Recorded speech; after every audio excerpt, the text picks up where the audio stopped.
마가복음서가 전하는 거룩한 말씀입니다. 주님께 영광을 돌립니다.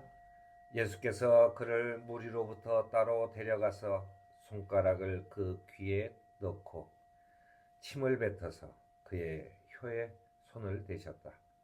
그리고 하늘을 우러러보시고서 탄식하시고 그에게 말씀하시기를 에바다 하셨다. 주님의 말씀입니다. 주님을 찬양합니다. 주님의 귀한 말씀은 내 발의 빛이요 목마른 사막길에서 샘물과 같도다. 아멘.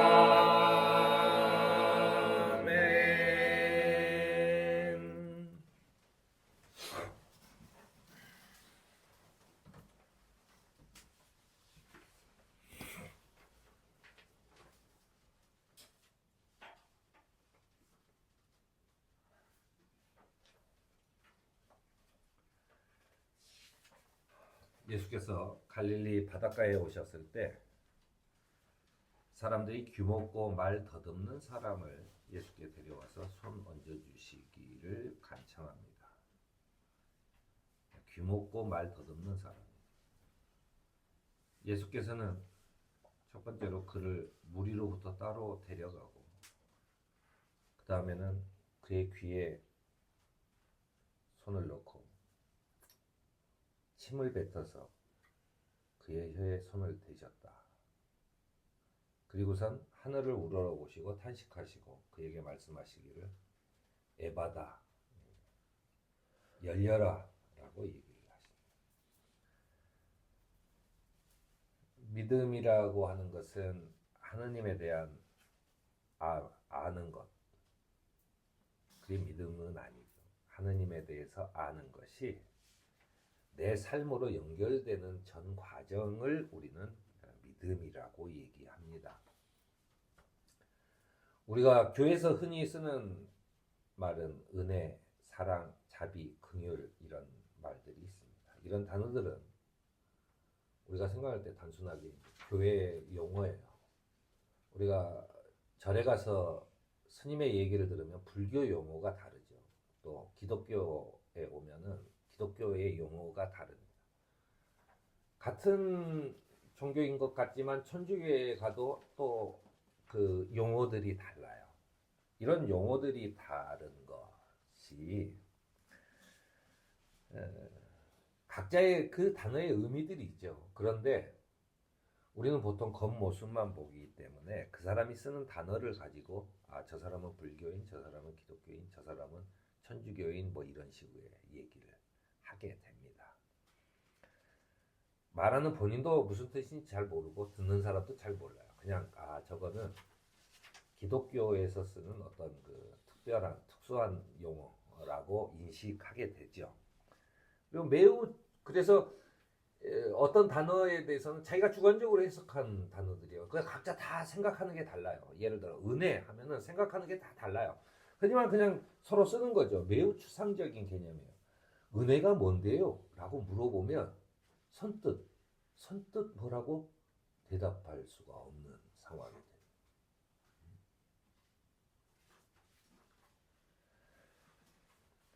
그래서 그것이 그저 내가 기독교인이다, 내가 불교인이다, 내가 이 천주교인이다 라고 하는 것을 나타내는 어떤 그 표식으로만 쓰고 있다는 것이 문제입니다.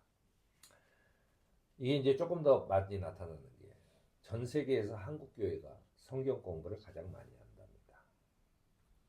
성경 공부를 많이 하는데 온갖 성경 공부를 다 있죠. 큰 교회에 가면 일주일 내내 각 분야별로 성경 공부를 해요. 열심히 배우죠.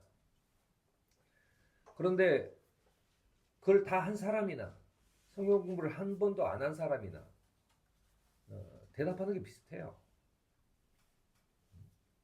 대답하는 게 비슷합니다. 긍휼이 뭡니까?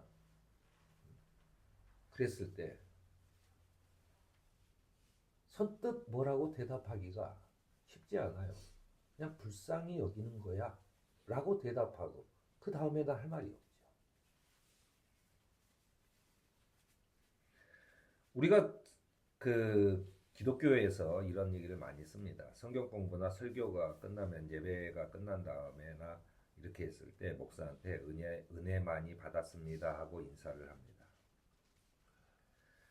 근데 은혜 받았다는 것이 무슨 의미인지는 잘 몰라요. 그냥 설교한 목사한테 수고하셨습니다 정도로 은혜 받았습니다 얘기를 해요.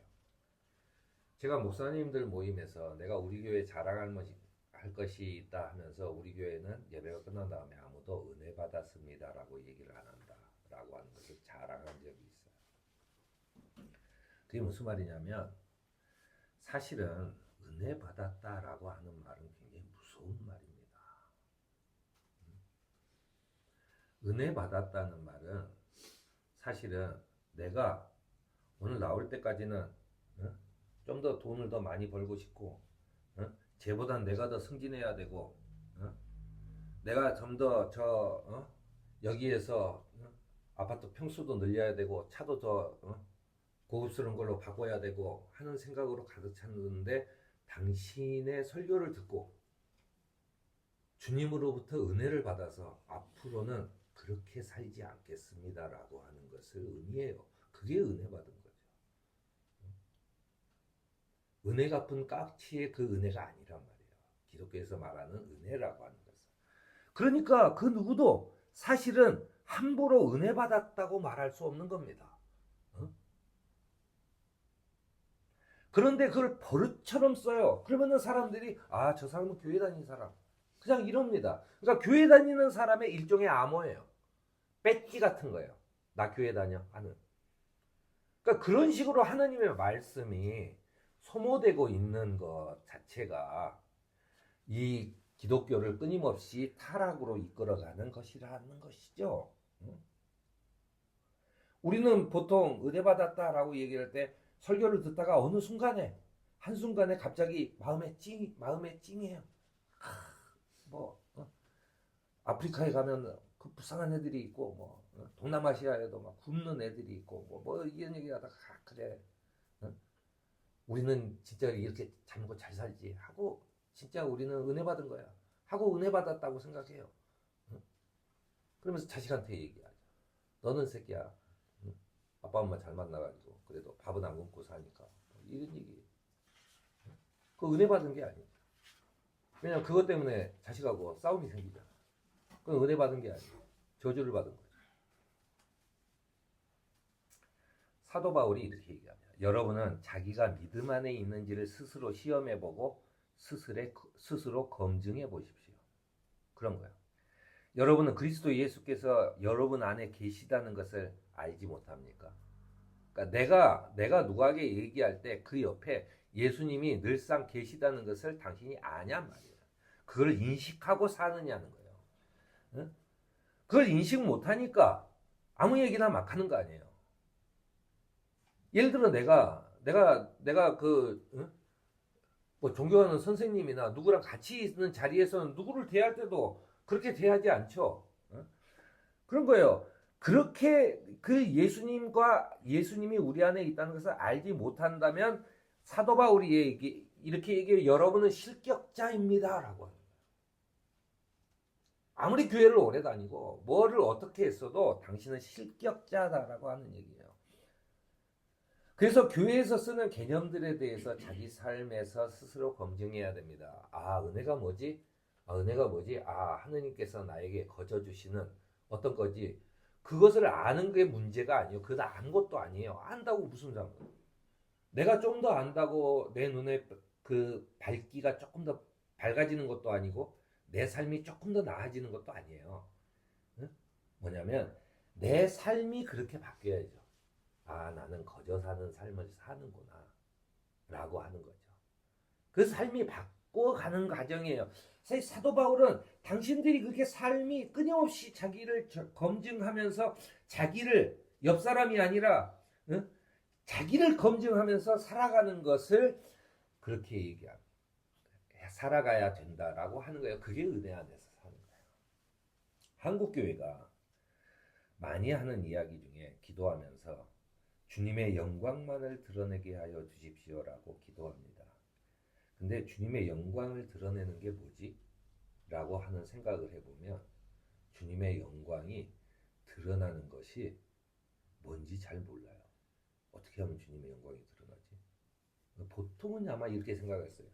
내가 와서 야, 너 예수 믿어. 그 사람이 갑자기 와, 네가 나한테 이런 말을 할 줄 몰랐다면서 갑자기 같이 교회 가자 그러고서 막 오는 것을 와, 주님의 영광이 드러났구나라고 생각할지도 몰라요. 하지만 주님의 영광이 드러나도록 해 주세요라고 기도하는 것은 매우 건방지고 인간이 할 수 없는 얘기입니다. 왜냐하면 사실은 주님의 영광은요, 내가 기도하지 않아도 나 없어도 이 세상이 다 주님의 영광을 드러내고 있어요.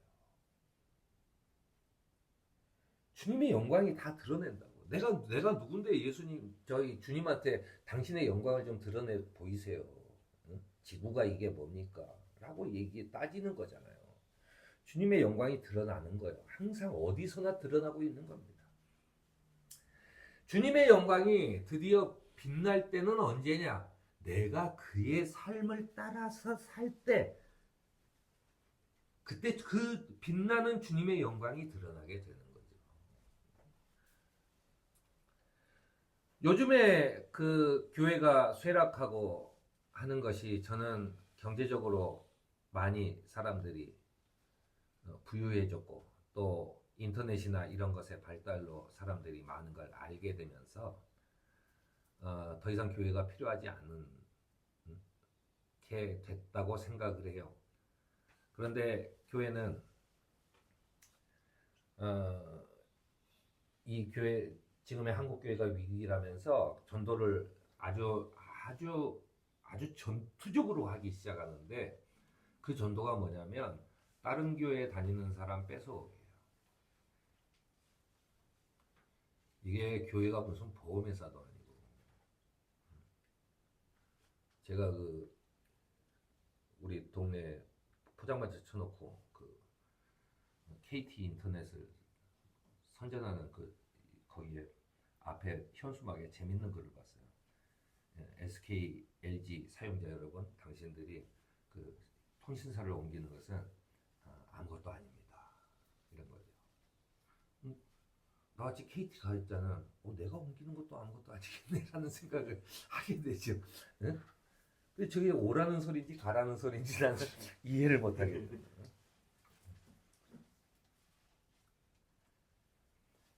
다른 교인들 뺏기예요. 그런데 사실은 우리가 생각해 보면 교회가 전도가 안 되는 이유는 새로운 신사, 그러니까 전혀 안 믿는 사람이 신자로 오는 이유는 딱 하나입니다. 제가 늘상 지금 계속 하는 얘기가 태도예요.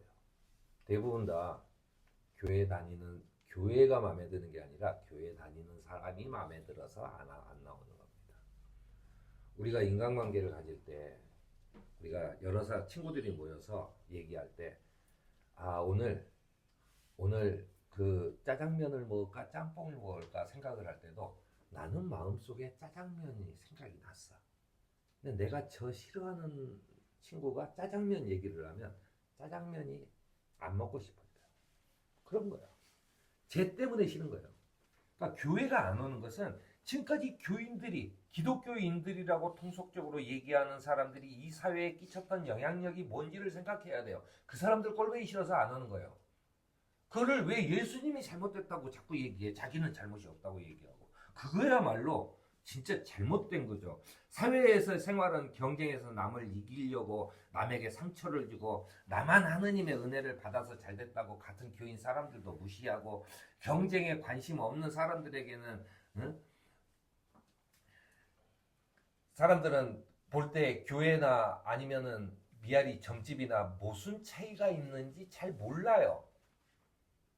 야, 교회 가면 복 받아. 응? 너 잘 될 거야. 아니, 무속인은 똑같이 얘기해요. 그러면 솔직한 얘기로 점집에 가는 게 훨씬 싸죠. 물론 뭐 굿하고 하면은 이제 또 비싸질 수도 있겠지만 아무튼 그게 쌉니다. 비교를 해야 되는 대상이잖아요. 월등히 우수해서 이거 해야 돼라고 하는 게 아니라 그 본인들이 그렇게 하는 거예요. 이 차이를 없애게 만들었다는 거예요. 교회가 너희들한테 필요하다고 해서 70년대부터 계속 너희들이 교회 다니면 복 받을 거야. 그 복은 뭐야? 너네 좋은 집에서 살고 좋은 차를 갖게 되고 남편 월급도 오르고 애도 좋은 데 갈 거야 라고 전도한 것이 그 열매가 지금 맺어지는 겁니다. 그게 무슨 열매예요? 다 썩은 열매예요. 그래서 교회가 몰락해 가는 거죠. 처음 얘기로 다시 돌아오면 예수께서는 귀 먹고 말 더듬는 사람, 누구 얘기도 잘 안 듣고 말을 할 때도 어눌해요. 어눌하다는 얘기 뭐냐면 자기 의사를 정확하게 밝히지 않습니다. 눈치를 봐야 되기 때문에 어중쩡한 태도를 취해요. 예수님께서 첫 번째 하신 일은 그를 무리로부터 격리시키는 겁니다. 이 사람이 왜 귀먹고 말을 더듬었겠어요? 그 사람들하고 같이 있으니까 그런 거예요. 그 사람들하고 같이 있으니까 자기 혼자 어떤 얘기를 하지 못하는 거예요. 그러니까는 뽑아내 무리로부터 격리시켜요. 그 사람들이 같이 있으면 이 사람은 병을 고칠 수가 없어요. 그리고 그의 귀에 손을 놓고 침을 뱉어서 귀에 손을 넣는다는 건 뭐예요? 그 전기가 몇 볼트가 흘러가지고 그 고막이 갑자기 재생되는 어떤 효과일까요? 아니요. 이제는 듣지 마 라고 하는 얘기죠. 이제는 그만 세상 얘기는 듣지 마 라고 하는 거죠. 그리고 침을 뱉어서 그의 혀에 손을 대시는 거예요. 어떤 목사님이 예수님의 침에는 어떤 성분이 있기 때문에 병을 고치는가에 대한 심오한 연구를 하려고 한다는 얘기를 들었을 때 참 그분이 존경스러웠어요. 사람이 모질해지려면 진짜로 완벽하게 모질해질 수가 있구나라는 생각이 들었어요. 침 뱉는다는 것은 뭐예요? 침 뱉는다는 것은 저주한다는 뜻입니다. 우리가 누구한테 침 뱉어요? 저주하는 대상한테 침을 뱉는 겁니다. 그의 혀에 손을 대시면서 그가 듣고 말하는 것을 고쳐주신 거예요. 듣고 말하는 것을 고쳐줘요. 그가 무엇을 듣고 무엇을 말하는가라고 하는 것을 고쳐주십니다. 그리고 나서 하늘을 보시고 탄식해요. 왜 이 친구가 이렇게 됐는지. 예수님께서 하늘을 보고 탄식하시면서 하는 거예요. 왜냐하면 그의 병은 그 사람이 병든 게 아니에요. 그 무리가 병들어서 이 사람이 병든 것처럼 안 좋게 된 상태로 된 거지. 그래서 에바다 하는 거예요. 탄식하시는 거예요. 그 에바다 하고선 열려라 하시는 거예요. 주님의 은혜가 열려라. 그래서 그들로부터 그 사회의 무리가 휩쓸려가는 그 광풍 데서부터 얘를 건져내서 정상적인 생각을 하고 판단을 하고 이야기를 할 수 있는 사람으로 만드는 것, 바로 그게 예수님께서 하신 일이라는 겁니다. 우리가 교회적인 용어를 쓰거나 경건한 표정을 짓고 다니는 사람이라고 해서 은혜 받은 사람이 되진 않습니다. 그건 자기 주장이죠. 이런 껍데기들을 깨고 진정한 내가 주님 앞에 바로 서야 돼요. 나를 진짜로 남한테 얘기하는 게 아니라 내가 나 혼자 내가 주님 앞에 솔직해진. 그래서 믿음의 시작은 주님 앞에 내 참 모습을 드러내는 것.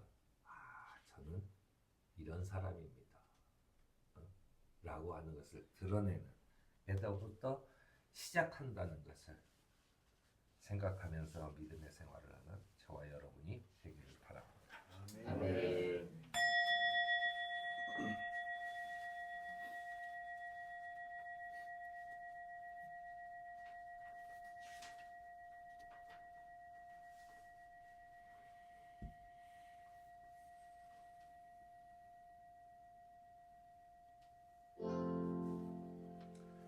이 말씀 따라 사는 동안 지치지 않게 하시고 이 말씀 따라 사는 동안 주님 나라 이루소서.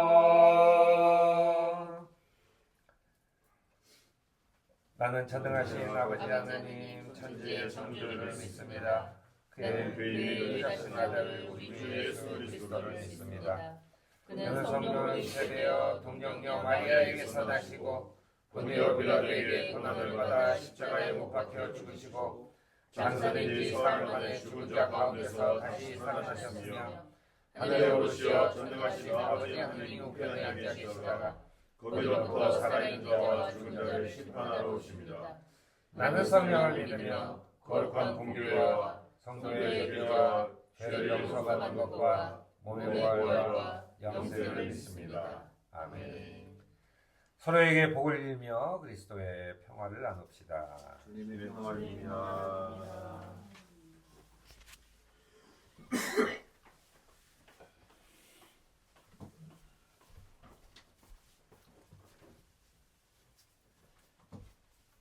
한국 시각인 가족협회 이 장소에서 교회 중공식까지 주일 예배를 드립니다. 교회 어르신들의 건강과 투병 중인 성도를 위해 기도합시다. 필운동 대수동공사가 목사님이 예배 시작 전에 말씀드린 것처럼 아무튼 더디지만 천천히 그래도 진행이 되고 있고 이제는 외부 공사 진행 중에 있어서 조금 이제 보여지는 것도 이제 조금씩 보여지는 것 같습니다. 구청에서도 사실 교회가 들어서면 감면 대상이 되기 때문에 작년부터 계속 감면 대상이 되는 교회로 운영을 하고 있는지 현장 실사를 나오는데 이번 주 화요일 날 또 나오는데 항상 똑같습니다. 아직 공사 중이라고. 그래서 아직 공사 중인 거를 잘 안 믿고 자꾸 나와서 공사 중인 걸 확인하고 있습니다. 아무튼 안전하게 진행될 수 있도록 기도해 주시기 바라겠습니다. 서울교회가 주님의 말씀이 선포되고 성도들의 행복한 공간이 되며 세상에 봉사하는 생명이 셈이 되도록 기도합시다. 서울로의 제130회 정기회가 4월 20일 화요일 날 초동교회당에 있습니다. 헌금해 주십시오.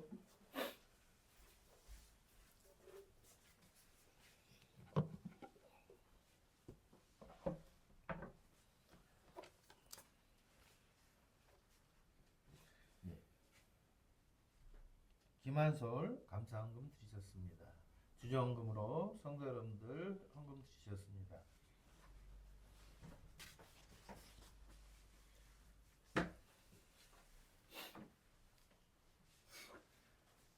주 우리 하나님, 우리를 이 거룩한 잔치에 초대해 주신 주님께 감사드립니다. 이 시간 문동작 원사님, 조명한 권사님과 또한 모든 가정의 어르신들이 강건하도록 지켜주시고 투병 중에 있는 김희정 집사님, 양민선 집사님과도 함께 하셔서 치료하시는 주님의 영을 허락해 주십시오. 그리고 앞길을 가늠할 수 없는 세상을 살아가는 주님의 자녀들이 하느님의 사랑과 은총을 구할 때 늘 함께 하셔서 언제나 여유있고 담대한 믿음으로 살아가도록 위로하시고 인도하여 주십시오. 주님의 부르심에 응답하는 우리 공동체의 신앙을 유지하고 선교 활동을 돕기 위해 헌금을 드립니다. 김한솔 선생이 감사 헌금을 주님께 바칩니다. 주님의 것을 성별하여 드리는 귀한 정성에 은총을 더하여 주십시오. 또한 정성으로 드리는 주일 헌금도 기억하시어 우리 인생의 모든 일이 주님의 은총 안에서 잘 이루어지도록 인도하여 주십시오. 주님, 이 헌물을 드릴 때마다 형편이 어려운 안타까운 손길도 기억하시어 부족한 것으로 인해 시험에 들지 않도록 위로하시고 풍성하게 채워 주십시오. 우리가 교회와 사회에서 행하는 모든 봉사들과 주님의 우리의 정성을 담은 헌물들이 하나님의 나라를 준비하는 우리 교회와 또 교회의 선교 사업을 위해 귀하게 쓰이도록 인도하여 주십시오. 생명과 평화를 주시는 우리의 주님이신 예수 그리스도의 이름으로 기도합니다. 아멘. 나의 하느님 받으소서. 주께 드리는 이 예물을 소리 높여 감사로 주께 드리네. 아멘.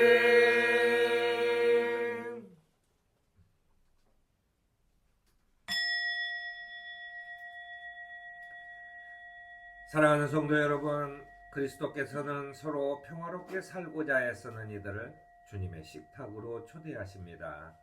주님과 이 식탁에 함께함으로써 우리는 모두 하나가 됩니다. 주님께서 여러분과 함께 또한 목사님과 함께 우리의 마음을 드높이 주님께 올려드립니다. 주 우리 하느님께 감사드립시다. 하느님께 감사와 찬양을 드립니다. 그리스도의 고난과 부활로 세우신 교회를 통해 우리와 새 언약을 맺으셨으니 감사와 찬양을 드림이 옳은 일이며 우리의 기쁨입니다. 주님이 이 땅에 다시 오실 때 하느님의 나라가 임하실 것을 기뻐하며 기다립니다. 은혜로우신 하느님, 이 떡과 포도주가 그리스도의 몸과 피가 되어 우리를 하나의 몸으로 묶어주시고 장차 영광 가운데 임할 주님의 잔치에 참여할 수 있도록 도와주십시오. 그리스도와 함께 성령의 도우심으로 전능하신 하느님께 영광과 찬양을 드립니다. 내가 여러분에게 전해준 것은 주님으로부터 전해받은 것입니다. 곧 주 예수께서 잡히시던 밤에 빵을 들어서 감사드리신 다음 떼시고 말씀하셨습니다. 이것은 너희를 위하는 내 몸이다. 이것을 행하여 나를 기억하여라. 식후에 잔도 이와 같이 하시고서 말씀하셨습니다. 이 잔은 내 피로 세운 새 언약이다. 너희가 마실 때마다 이것을 행하여 나를 기억하여라. 그러므로 여러분이 이 빵을 먹고 이 잔을 마실 때마다 주님의 죽으심을 그가 오실 때까지 선포하십시오. 여러분이 그리스도 예수 안에서 모두 하나님의 자녀가 되었기에 유대인이나 이방인이나 종이나 자유인이나 남자나 여자나 아무런 차별이 없습니다. 여러분이 그리스도에게 속했다면 여러분은 아브라함의 자손이며 약속에 의한 상속자들입니다. 그리스도께서는 죽으셨습니다. 그리스도께서는 부활하셨습니다. 그리스도께서는 다시 오십니다.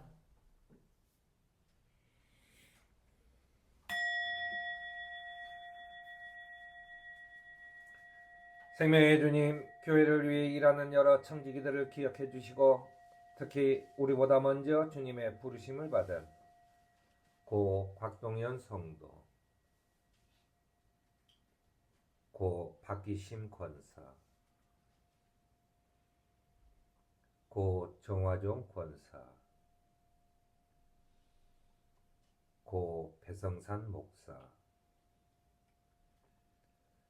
고 유인순 권사, 고 김난영 집사, 제주 4.3 희생자 3만여 분, 고 배덕수 장로, 세월호 참사 희생자 304분, 고 강복순 권사, 고 문상섭 성도, 광주 민주항쟁 희생자 606분, 고 김영식 집사, 그리고 죽음과 희생이 주님께만 알려진 모든 분들을 기억해 주시어 주께서 모든 백성을 위해 예비하신 이 기쁜 잔치에 이들 모두가 참여할 수 있도록 인도해 주십시오. 마라나타 오 주여 오시옵소서. 성령과 그리스도의 몸 안에서 창조의 청지기로 부름받은 하나님의 아들딸이 주님께서 가르쳐 주신 기도를 드립니다. 하늘에 계신 우리 아버지, 그 이름을 거룩하게 하여 주시며 그 나라를 오게 하여 주시며 그 뜻을 하늘에서 이루신 같이 땅에서도 이루어 주십시오. 오늘 우리에게 필요한 양식을 내려주시고 우리가 우리에게 죄 지은 사람을 용서하여 준 것 같이 우리의 죄를 용서하여 주시고 우리를 시험에 들지 않게 하시고 악에서 구하여 주십시오. 나라와 권세와 영광은 영원히 아버지의 것입니다. 아멘.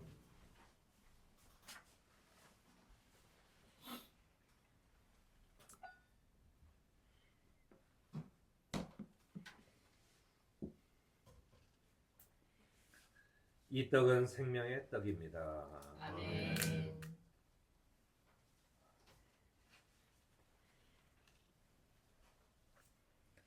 이 잔은 평화의 잔입니다. 아멘. 하느님의 어린 양 예수님, 우리를 불쌍히 여겨 주십시오. 우리 죄를 지고 가시는 예수님, 우리에게 자비를 베풀어 주십시오. 세상의 구원자이신 예수님, 우리에게 평화를 주십시오.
주 우리 하나님 거룩한 떡과 포도주를 먹음으로 새로운 삶을 살게 하시는 예수 그리스도의 이름으로 기도드립니다. 아멘.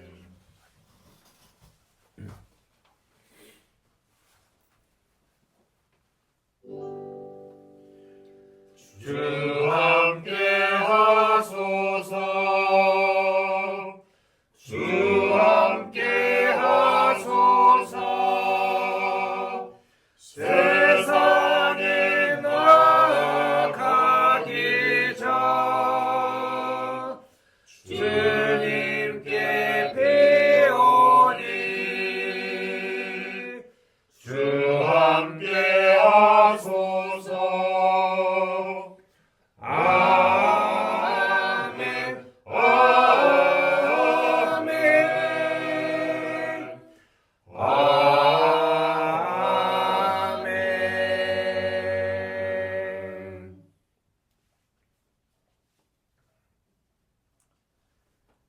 주 우리 조상 아브라함과 이삭과 이스라엘의 하나님, 오늘 주신 말씀이 언제까지나 기억되도록 지켜주시고 우리의 마음이 항상 주님을 향하게 해 주시기를 축원합니다. 아멘. 아멘. 찬양하라 내 영혼아. 찬양하라 내 영혼아. 온 마음과 정성